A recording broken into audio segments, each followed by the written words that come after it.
तो अभी सोच करके देखो, मान लो काफी सारी ऐसी महिलाएं हैं जिन्होंने अपने कान छिदवाती रही हैं सालों से। तो ऐसा तो नहीं हुआ ना कि उनका कोई बच्चा पैदा हुआ और उसके भी कान छिदे हुए हो, कान में पहले से ही होल्स हो। उनके पूंछ काट दी दोनों की, महिला चूहे की और पुरुष चूहे की, और उनके बीच में मीटिंग होने दी, शारीरिक संबंध स्थापित होने दी और उसके बच्चे पैदा होने दी। ऐसा माना जाता है कि जो महिलाएं होती है ना, अगर उनका पैर छोटा होता है ना तो वो शुभ माना जाता है। और पीछे से उसके घंटी बजा रहे हैं कुत्ते के। कुत्ता सोच रहा है मेरे को क्यों घंटी बजा रहे हो तुम, अभी घंटी बजा रहे हैं। अब जैसे घंटी रुकती ना। हेलो एवरीवन, नमस्ते। तो आज आपके लिए ना एक छोटा सा इंटरेस्टिंग सा वीडियो लेकर के आए हैं। दरअसल ये वीडियोस की एक सीरीज होने वाली है जिसमें हम लोग 4 ऐसे छोटे छोटे वीडियोस आपके लिए लेकर के आएंगे। टॉपिक क्या होगा? टॉपिक आप देख पा रहे हो सामने, जैव विकास के सिद्धांत है हमारे पास में, थ्योरीज ऑफ इवोल्यूशन। तो हमने एनसीईआरटी में तो क्या पढ़ा कि भैया हमारे पास में कौन आए, हमारे पास में डार्विन आए, उन्होंने कहा कि ऐसे ऐसे ऐसे जीव बना है, बात खत्म। लेकिन कुछ और हमारी जो बुक्स है ना एनसीईआरटी के पैरेलल में, जो अलग अलग राज्यों में चलती हैं, तो उनमें 4 सिद्धांत टोटल हमको इस बात के दे रखे हैं कि किस तरह से नई जातियां बनी हैं, नए जीव बने। तो वही अपने को समझना है। तो आज का जो पहला अपना टॉपिक होने वाला है वो लेमार्किज्म होगा। तो उसको शुरू करने से पहले मैं आपको एक बार हल्का सा बता देता हूं कि देखो, जैव विकास जो है ना, कि जीव का विकास कैसे हुआ है। भाई क्वेश्चन तो है ना कि अपन बने कैसे हैं। तो ये बहुत धीमा प्रोसेस है, मतलब इसको होने में लाखों साल लगे। तो हम में से कोई भी इंसान आंखों से पूरा प्रोसेस नहीं देख सकता ना, बहुत ज्यादा टाइम लगा है। तो इसके लिए अलग अलग साइंटिस्ट लोगों ने अपनी अपनी थ्योरी दी है। तो उनमें से जो सबसे पुरानी थ्योरी है ना, सबसे जो पहले जो दी गई है, वो है लेमार्क नाम के वैज्ञानिक ने दी अपन को, जिसको हम लोग लेमार्कवाद या लेमार्किज्म कहते हैं, जो अपने को आज समझनी है। बाकी मैं आपको नाम तो दूसरी थ्योरीज के भी बता देता हूं। पहले दूसरी थ्योरी हमको दी है डार्विनिज्म, या जिसको डार्विनवाद हम लोग इंग्लिश में बोलते हैं, और हम लोग पढ़ चुके हैं Darwin theory of natural selection. प्राकृतिक वर्ण का जो नियम था डार्विन का ही था, अपन पढ़ चुके हैं। हालांकि मैं एक बार वापस से लूंगा इसको अलग से। और उसके अलावा फिर है हमारे पास में नियो डार्विनिज्म, या जिसको हम लोग बोलते हैं नव डार्विनवाद, या इसी को हम लोग मॉडर्न थ्योरी भी कहते हैं, और इसको ज्यादातर लोग मानते हैं। ठीक है, तो उसके बाद में फिर डार्विनवाद में कुछ कमियां होंगी, तो नियो डार्विनवाद में उनको थोड़ा सुधार दिया अपन ने। और एक थ्योरी हमको और दी गई थी, वो थ्योरी है हमारे पास में उत्परिवर्तनवाद, या इसको बोलते हैं म्यूटेशन थ्योरी। तो इसको भी हम लोग बाद में कंसिडर करेंगे। तो आज सबसे पहले हम लोग बात कर रहे हैं लेमार्कवाद की या लेमार्किज्म की। यही वो व्यक्ति हैं जिनका नाम है, पूरा नाम है जीन बाप्टिस्ट डे मोनेटे लेमार्क, ऐसा ऐसा कुछ लंबा सा नाम है इनका। खैर उसको छोड़ो, हमें उसमें नहीं जाना। तो इन्होंने देखो कौन से सन में थे ये, 1744 से 1829 तक थे, काफी ज्यादा पहले थे। और सबसे जो पुराना सिद्धांत है इन्होंने दिया है जैव विकास का। अच्छा क्या, तो इन्होंने एक किताब लिखी थी 1809 में जिसका नाम था फिलोसफी जूलॉजिक, जूलॉजिक क भी है लास्ट में, तो फिलोसफिक जूलॉजिक याद रखना आप लोग, क्योंकि ये क्वेश्चन हमसे ऑब्जेक्टिव में पूछा जाता है कि लेमार्क ने कौन सी किताब लिखी थी। मतलब जो भी सारे विचार जिस किताब में छपे थे लेमार्क की, उसका नाम था फिलोसफी जूलॉजिक, जो लगभग 1809 में छपी थी। अच्छा, तो ये जो सिद्धांत है ना, ये मेनली 4 बातों पर डिपेंड करता है। 4 बातें अगर आपको याद हो जाती है तो सिद्धांत आपको याद हो जाएगा, कुछ रटने की जरूरत नहीं। पहली बात क्या है? नई आवश्यकताएं। अभी मैं एक बार आपको चारों पॉइंट्स बता देता हूं, फिर उनकी अपन व्याख्या कर लेंगे। तो पहला पॉइंट है नई आवश्यकताएं, या जिसको हम लोग न्यू नीड्स बोलते हैं अंग्रेजी में। फिर उसके बाद में क्या है हमारे पास में, नेक्स्ट पॉइंट है अंगों का उपयोग एवं अनुपयोग, use and disuse of organs. ऐसा ये भी क्या है, भी समझ लेंगे इसको। तीसरा है हमारे पास में उपार्जित लक्षणों की वंशागति, इसको हम लोग बोलेंगे इनहेरिटेंस ऑफ एक्वायर्ड ट्रेट्स। और फोर्थ पॉइंट है हमारे पास में जाति उद्भव या स्पीसिएशन, नई जाति का बनना। तो अब है ना, हम ये आपको याद रखना है, बस ये याद रखना है, बात खत्म, और कुछ याद नहीं रखना। जो मैं बता रहा हूं वैसे ही समझ में आ जाएगा आपको, कोई टेंशन वाली बात नहीं है, वैसे ही याद रहेगा, कुछ याद नहीं रखना। बस ये 4 पॉइंट्स आपको याद रखना है और एक किताब का नाम। ठीक है, पहला पॉइंट देख रहे हैं नई आवश्यकताएं। तो इसका क्या मतलब है कि यार हमारे आसपास में जो भी जीव है ना, उनको नई आवश्यकताएं हो सकती है उनकी। क्यों हो सकती है? हो सकता है मौसम बदल जाए आसपास का, हो सकता है कि वो जिस घर में रह रहे हो वो उसका स्ट्रक्चर बदल जाए, हो सकता है कि है ना कोई दाब में परिवर्तन आ जाए, तापमान में आ जाए परिवर्तन, या हो सकता है कि है ना कोई उनका शिकारी कोई वहां पे दूसरा आ जाए। तो इन जीवों को अपने जीवन में कुछ ना कुछ परिवर्तन लाना पड़े। या ये भी तो हो सकता है ना कि जीव कहीं और रहने ही चला जाए, प्रवास कर जाए, जैसे ना ठंडी जगह छोड़ करके गर्म जगह में रहने चला जाए, तो उस जीव को क्या होगा, अपने शरीर में कुछ एक नई आवश्यकताएं महसूस होंगी। सही बात है। अच्छा, तो यही है हमारा पहला पॉइंट, ये लिख रहे हैं अपन, पर्यावरण के जो कारक हैं, प्रकाश, तापमान, भोजन, वायु, ये जो सारी चीजें हैं, तो इससे जीवों में क्या हो सकता है, नई जरूरतों की उत्पत्ति होती है। भाई नई जरूरत है, अब उनको नया कुछ चाहिए शरीर में। समझ में आई आपको? और इन आवश्यकताओं की पूर्ति के लिए जीवों को आदतों या व्यवहार में परिवर्तन करना पड़ता है। तो जैसे उदाहरण के लिए मैं आपको बताता हूं, जिराफ का उदाहरण बहुत ज्यादा प्रसिद्ध है हमारे पास में। तो ये कह रहे हैं कि भैया अफ्रीका का जो जिराफ था, तो उसके साथ क्या हुआ था, उसके जो पूर्वज थे ना, वो छोटे थे, गधे के जैसे मतलब गधे और हिरण जितने ही थे। लेकिन क्या हुआ कि नीचे नीचे की ना पत्तियां जो वो खाते थे ना, वो खत्म हो गई। तो वो क्या, मुंह को ऐसे ऐसे ऐसे करने लग गए। क्यों? नई आवश्यकता पड़ गई ना, नई जरूरत हो गई उनके जीवन में कि गर्दन को खींचना है, पैरों को ऐसे आगे से उचकाना है। तो ये एक नई जरूरत या नई आवश्यकता पड़ गई उनको उनके जीवन में। तो उनके जीवन में क्या हुआ, फिर ऐसा बदलाव आने लग गया। तो वो सारे जो ऐसे जिराफ थे, ऐसे गर्दन गर्दन खींचने लग गए। तो ये उनके जीवन में नई आवश्यकता आई। या फिर हम लोग देख सकते हैं जो सांप हैं, कुछ एक तरह के सांप है हमारे पास में, पाइथन, बोअस, ऐसा हमें मिलता है कि उनके जो पूर्वज थे ना, हो सकता है कि उनके पैर भी रहे हों, लेकिन उनको क्या फिर है ना, झाड़ियों में जाने में, बिल में घुसने में दिक्कत होती थी पैरों के कारण। तो पैरों को दबा दबा के गायब भी कर दिए पैरों को। तो कुल मिलाकर के उनके जीवन में नई आवश्यकता क्या हुई कि यार पैर हो ही ना तो बढ़िया है, घसीटने की आवश्यकता पड़ी। तो नई आवश्यकताएं हो सकती हैं, और इसी के लिए लेमार्क हमको कह रहे हैं कि जैसे विशेष प्रयास करने पड़ते हैं तथा कालांतर में ये उस जीव के स्थायी लक्षण बन जाते हैं। ये जो परिवर्तन आ रहे हैं ना, ये समय के साथ क्या होता है, ये जो आदत में जीव की परिवर्तन हो रहा है, रहने करने के स्टाइल में जो चेंज आ रहा है, ये कालांतर में उसका हिस्सा ही बन जाता है। ये बदलाव जो आता है, नई जरूरत के कारण जो बदलाव आ रहा है, ये उसका हिस्सा ही बन जाता है। तो ये फर्स्ट पॉइंट है हमारे पास में, नई आवश्यकता है। अच्छा, सेकंड क्या है हमारे पास में पॉइंट यहां पर, अंगों का उपयोग और अनुपयोग। तो वही चीज मैंने आपको बताई। देखो ये क्या कह रहा है लेमार्क हमको, कि जीव क्या करता है, नई आदतों को पूरा करने के लिए या सही से जी पाने के लिए कुछ अंगों का बहुत ज्यादा उपयोग करता है। जैसे जो जिराफ है वो गर्दन का बहुत ज्यादा उपयोग करता है।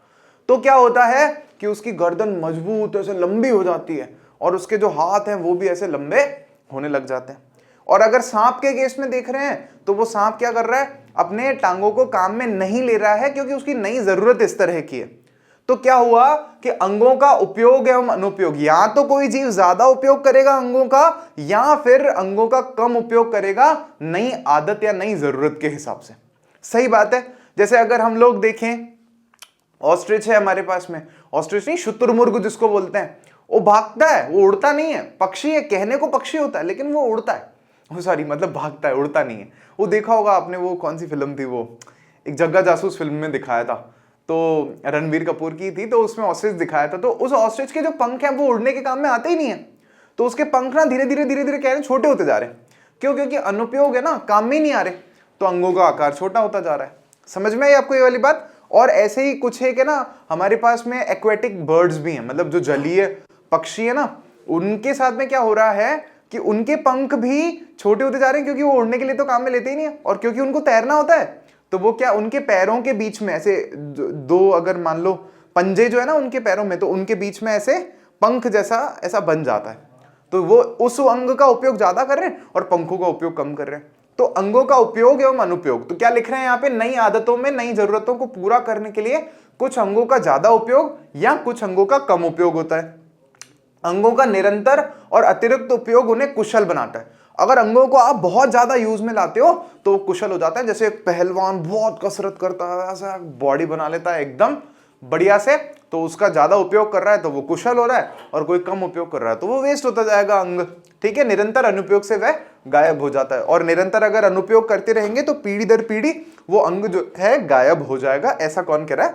लेमार्क कह रहे हैं। तीसरा पॉइंट क्या है हमारे पास में, उपार्जित लक्षणों की वंशागति। अब यहां ही सारा झोल है लेमार्क की कहानी में। हमने डार्विनिज्म पढ़ लिया है, डार्विन का जो सिद्धांत है वो पढ़ लिया है, तो इसलिए हमें ऑलरेडी आंसर पता होगा, लेकिन नहीं पता है तो फिर सुनो। उपार्जित लक्षण क्या होते हैं, अक्वायर्ड ट्रेड्स क्या होते हैं, जो हम हमारे जीवन काल में अर्जित करते हैं। जैसे मेरे को बोलना, मैंने मतलब बचपन से सीखा है तो मेरे को बोलना आया है ना। ऐसा नहीं कि मैं पैदा हुआ था तो मैं तब से ही हिंदी बोल रहा हूं, ऐसा बिल्कुल भी नहीं है। उपार्जित लक्षण, जैसे साइकिल चलाना मैंने सीखा है, ऐसा नहीं है कि मेरे पापा को साइकिल चलाना आती है तो मेरे को भी आती थी, पैदा होते ही मेरे को आती थी साइकिल चलाना, ऐसा बिल्कुल भी नहीं है। तो उपार्जित लक्षण क्या है? बोलना, गाना, लिखना, पढ़ना, है ना, डांस करना, साइकिल चलाना, ये सारे कैसे हमारे पास में लक्षण है? उपार्जित या अक्वायर्ड ट्रेट्स हैं। तो ये क्या कह रहा है लेमार्क, क्या कह रहा है? इवन लेमार्क के सिद्धांत को, ये जो नियम है ना पोस्टुलेट, इसको क्या बोलते हैं? Lamarck's theory of inheritance of acquired traits. पूरा नाम ही दे रखा है कि लेमार्क का क्या है नियम कि भैया जो अक्वायर्ड ट्रेट्स है, जो उपार्जित लक्षण है, उनका क्या होती है? वंशागति होती है, मतलब माता पिता से बच्चों में जाते हैं। तो यही सारा झोल है। अभी आगे जब हम पढ़ेंगे ना क्रिटिसिज्म कि भैया लेमार्क की गलती क्या थी, गलत क्या है, इसकी थ्योरी में क्या गड़बड़ है, तो फिर वो इसी पॉइंट पर आएंगे हम लोग कि क्रिटिसिज्म इसका यही हुआ कि उपार्जित लक्षणों की वंशागति नहीं होती है। अच्छा, लेकिन पहले पढ़ लेते हैं, अपन तो ये मानते हैं अपन को पता ही नहीं कुछ।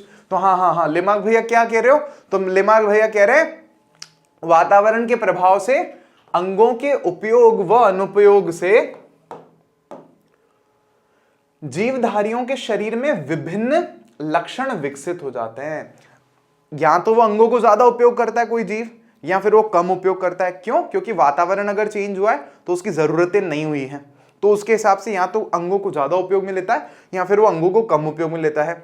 और वे वंशागत होने के कारण माता पिता से उसकी संतान में पहुंचता है। तो क्या कहते हैं? तो जो परिवर्तन उस जीव में आते हैं ना, वो वंशागत हो जाते हैं और माता पिता से उसके बच्चों में पहुंच जाते हैं, ये उनने कहा। और यहीं पर उन्होंने, मेरे को लगता है, गड़बड़ कर दी उन्होंने। देखते हैं। खैर, तो ऐसे लक्षणों को जो किसी जीवधारी या जीवन काल में, जीवधारी के जीवन काल में विकसित होते हैं, उन लक्षणों को हम क्या कह रहे हैं? उपार्जित लक्षण कह रहे हैं। और उनके संतानों में पहुंचने की प्रक्रिया को हम लोग वंशागति कहते हैं। अच्छा, यहाँ पे तो दो परिभाषाएं दी हैं, इसका इस पॉइंट से कोई खास रिलेशन नहीं है, तो बस समझाने के लिए है कि हम लोग वंशागति किसको कहते हैं? अगर कोई लक्षण माता पिता से बच्चे में जाता है तो उसको वंशागति बोलते हैं। और उपार्जित लक्षण हम किसको बोलते हैं? जो लक्षण जीवन काल में हमने लिया है, हमने खुद से अक्वायर किया है, उसको हम लोग क्या बोलते हैं? उपार्जित लक्षण। समझ में आई आपको ये वाली बात? अच्छा, ठीक है। फोर्थ पॉइंट क्या है हमारे पास में? लास्ट पॉइंट, जाति उद्भव या स्पीसिएशन। तो बोल रहे हैं, देखो ये बोल रहे हैं लेमार्क भैया कि अब देखो क्या हुआ कि ना, माता पिता से जो नए गुण हैं वो बच्चों में आ गए, तो अब इस बच्चे में तो बहुत सारे ऐसे गुण हैं जो माता पिता में नहीं होंगे। फिर इस बच्चे के जब बच्चे पैदा होंगे तो उसमें बहुत सारे ऐसे गुण आ जाएंगे जो कि उसके माता पिता में भी है और उसके दादा दादी में भी हैं, तो उसमें तो खूब सारे गुण हो जाएंगे। फिर ऐसे जब किसी जीव में बहुत ज्यादा अलग गुण हो जाएंगे अपने माता पिता से, तो वो क्या हो सकता है? नई जाति बना लेगा, नई जाति बन जाएगी, स्पीसिएशन हो जाएगा, जाति उद्भव हो जाएगा। तो कुल मिलाकर के चारों पॉइंट्स को आप कनेक्ट कर सकते हो। नई आवश्यकताओं के कारण क्या होगा कि ना, अंगों का उपयोग होगा या अनुपयोग होगा। उसके कारण क्या होगा कि लक्षण जो है उनकी वंशागति होगी। माता पिता से नए जो लक्षण, उपार्जित लक्षण है, वो बच्चों में जाएंगे। और वो लक्षण अगर बच्चों में इस तरह से खूब सारे जाने लग जाएंगे तो बच्चे जो है हो सकता है जल्द से जल्द नई जातियां बनाने लग जाएंगे। और इनके हिसाब से फिर इसीलिए हमको गधा अलग दिखता है, घोड़ा अलग दिखता है, और हमको हिरण अलग दिखता है। थोड़ा वेरिएशन है इनमें, इसीलिए ऐसा कह रहे हैं, ऐसा हुआ होगा। अब देखो लेमार्क भैया का क्या था कि यार इन्होंने जो पढ़ाई, मतलब जो भी बताया ना, इन्होंने फॉसिल को और तुलना की आज के जीवों को, उनके बीच का तुलनात्मक अध्ययन किया, कोई प्रैक्टिकल नहीं किया। फॉसिल्स को देखा, है ना, जो हमें मिल रहे हैं जमीन के अंदर, अलग अलग जानवरों के जो हमें अवशेष मिल रहे हैं, उनके कंकाल मिल रहे हैं या बाकी चीजें जो मिल रही हैं, डीएनए वगैरह, तो उनकी स्टडी की। और फिर आज के जो जीव हैं उनको देखा, दोनों में तुलना की और अपना नियम दे दिया। ठीक है, तो फोर्थ पॉइंट है जाति उद्भव। तो लक्षणों की वंशागति का क्रम अगर इसी तरह चलता है तो संतानों में ऐसे खूब सारे लक्षण इकट्ठे हो जाने के कारण क्या होगा? वे अपने पूर्वजों से बिल्कुल अलग हो जाएंगे और इस तरह इन नए लक्षणों वाले जीवों से एक नई जाति का निर्माण हो सकता है। सिंपल सी बात है। अब समझो, आगे समझो। यहाँ पे नेक्स्ट अब हम देख रहे हैं उदाहरण। तो उदाहरण के लिए सबसे पहले हम देख रहे हैं जिराफ की गर्दन तथा अगली टांगों का लंबा होना। ये चारों पॉइंट्स में मेंशन हो रहे हैं, किसके? लेमार्क के, कि भाई जिराफ की गर्दन लंबी हो रही है। क्यों? क्योंकि प्रकृति के कारण वहां पे घास वास नीचे खत्म हो गई, पत्तियां खत्म हो गई, तो उस जिराफ के शरीर में नई जरूरत क्या हुई कि गर्दन लंबी हो, तो उसकी गर्दन वो खींचने लग गया, लंबी होती गई। और ये गुण कैसा हो गया? उसके पास में उपार्जित लक्षण हो गया।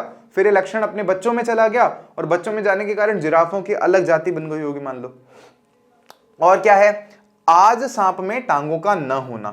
आजकल के जो सांप है हमारे पास में उनमें टांगे नहीं होती, लेकिन इसके अकॉर्डिंग, लेमार्क के अकॉर्डिंग अगर हम देखें तो पहले जो सांप है जिनमें से एक तो हम लोग कह सकते हैं पाइथन, तो इनमें हम लोगों को ऐसा देखने को मिलता है कि इनके जो कुछ शरीर का कोई ऐसा अंग है जहां से हमें ऐसा आइडिया लगता है कि हो सकता है कि इनके जो काफी पहले पूर्वज रहे होंगे उनके पैर जैसी कोई संरचना रही होगी, ऐसा हमें देखने को मिलता है। तो लेमार्क ने कहा मैं भी यही तो कह रहा हूं कि इनके पैरों का काम जैसे ही खत्म हो गया ना, कि सांप को ऐसे चलता था तो उसको लग रहा था यार पैर नहीं हो तो बढ़िया एकदम स्मूथ मैं बिल में घुस सकता हूं, झाड़ियों में घुस सकता हूं, तो वो अपने पैर काम में नहीं लेता था, अंगों का अनुपयोग करने लग गया और उससे वो लक्षण कैसा हो गया, उपार्जित हो गया, और उसने टांगों को काम में नहीं लिया। फिर वो लक्षण उसके बच्चों में गया तो उसके बच्चों ने टांगों को काम में नहीं लिया, फिर उसके बच्चों में गया, उसने टांगों को काम में नहीं लिया, और एट द एंड क्या हुआ, एट द एंड क्या हुआ, उसके टांगे गायब भी हो गई। ये कह रहे हैं हम लोग यहाँ पे। अच्छा, छायादार स्थानों पर जो उगने वाले पेड़ पौधे हैं ना वो कैसे होते हैं, लंबे होते हैं, एक चीज। दूसरा, उनकी जो पत्तियों का आकार है वो बड़ा होता है। अच्छा, क्यों होता है? क्योंकि छाया में उगने वाले पौधों के साथ ऐसा हुआ होगा कि उनसे वाष्पीकरण कम हो रहा होगा, वाष्पोत्सर्जन जो होता है पानी का वो कम हो रहा होगा, ट्रांसपिरेशन, तो उनकी पत्तियां बड़ी होने लग गई। बोला ट्रांसपिरेशन अगर नहीं हो रहा है तो बड़ी होगी ना पत्ती, उसमें कोई दिक्कत ही नहीं है, स्टोमाटा ज्यादा भी होंगे तो कोई दिक्कत नहीं, ट्रांसपिरेशन कम हो रहा है। तो एक ये भी इसका उदाहरण देख सकते हैं, और वो मैंने आपको जो बताए थे वो भी देख सकते हैं। और सबसे जो इंटरेस्टिंग मेरे को यहां पर लगा था ना, अच्छा वो मैं आपको अभी आगे बताने वाला हूं, वो क्या है, हमारे पास में उपार्जित लक्षण वंशागत नहीं होते, और ये क्या है हमारे पास में, लेमार्कवाद की आलोचना।